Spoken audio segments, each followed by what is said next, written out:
नमस्कार बंधुगण मु बबिता आसी जाइछि मोर यूट्यूब चैनल बबिता मोटिवेशनल रे आपण मानक सहित आउ थे कथबार्ता हेबा पई। बंधुगण आजिर विषय वस्तु होछि तर्क ठीक ना भूल। मु कहबी आज्ञा तर्क समय समय रे करिबा दरकार नहले समाज रे कोनोसी परिवर्तन हेबो नाही।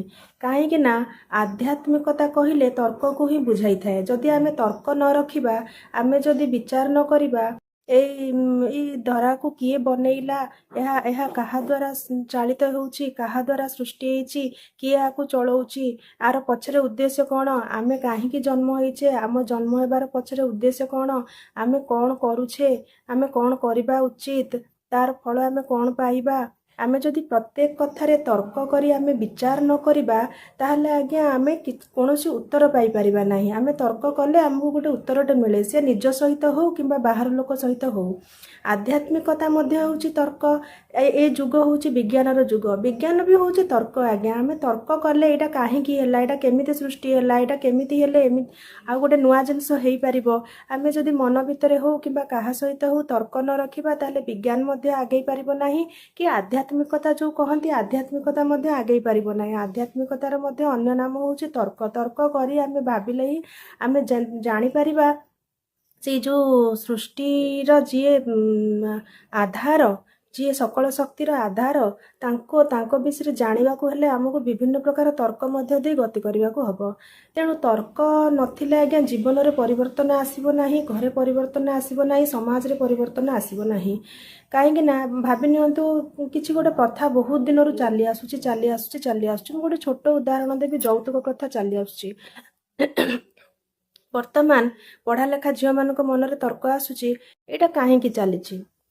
गोटे पुओटे विवाह करुची गोटे झियोटे विवाह करुची ता बापा माँ ताको पढ़े लेखी बड़ करी पाली पोसी बड़ करचंदी आम बापा माँ आमको मध्य पढ़े लेखी पाली पोसी बड़ करचंदी।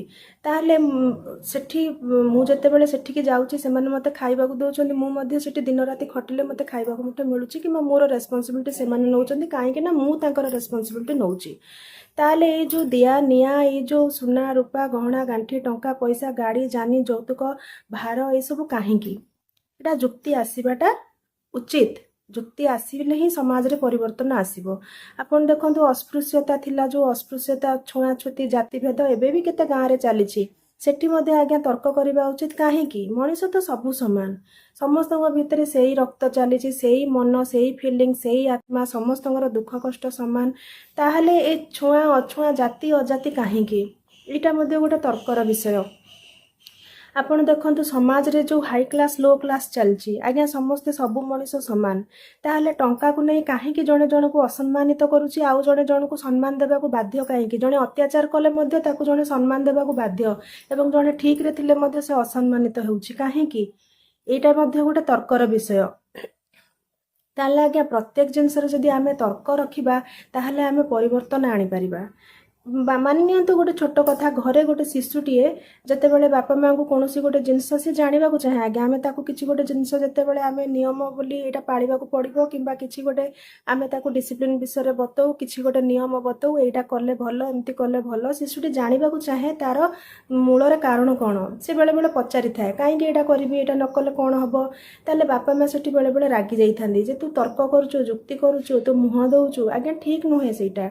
आपण पिलाटे को बुझेइबा दरकार सी जो तर्क करुची जो विषय आपन को पचारुची सेटा आपण ताको क्लियर करिबा उचित। क्लियर कले ही से जानि परिबो।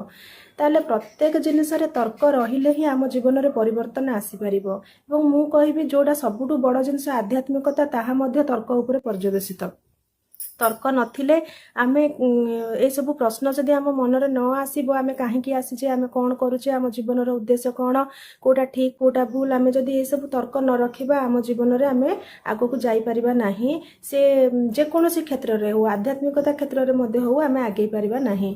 तेणु जीवन रे तर्क रहिबा आवश्यक। अनेसेसरी तर्क करिबा नै किंतु जोठी आवश्यक परिवर्तन पई सेठी आमे तर्क आनिले ही परिवर्तन आसीबो। तेणु आजिर विषय वस्तुटी आपन केमति ଲାଗିଲା। ଯଦି ଭଲ ଲାଗିଥିବ ତାହେଲେ ମୋର ଭିଡ଼ିଓଟିକୁ ଅଧିକରୁ ଅଧିକ ଲାଇକ୍ କରିବେ, ସେୟାର କରିବେ, କମେଣ୍ଟ କରିବେ ଏବଂ ମୋର ଚ୍ୟାନେଲରେ ଯଦି ଆପଣମାନେ ନୂଆ ହେଇଥିବେ ତାହେଲେ ଅଧିକରୁ ଅଧିକ ଜଣ ଆଜ୍ଞା ମୋ ଚ୍ୟାନେଲକୁ ସବସ୍କ୍ରାଇବ୍ କରନ୍ତୁ ଏବଂ ବେଲ୍ ଆଇକନ୍ଟିକୁ ଆପଣ ପ୍ରେସ୍ କରିଦିଅନ୍ତୁ। ଯେତେବେଳେ ବି ମୋର ନୂଆ ଭିଡ଼ିଓ କିଛି ଆସିବ ଆପଣଙ୍କ ପାଖକୁ ନୋଟିଫିକେସନ୍ ପଳେଇବ। ରହୁଛି ଆଜ୍ଞା, ନମସ୍କାର।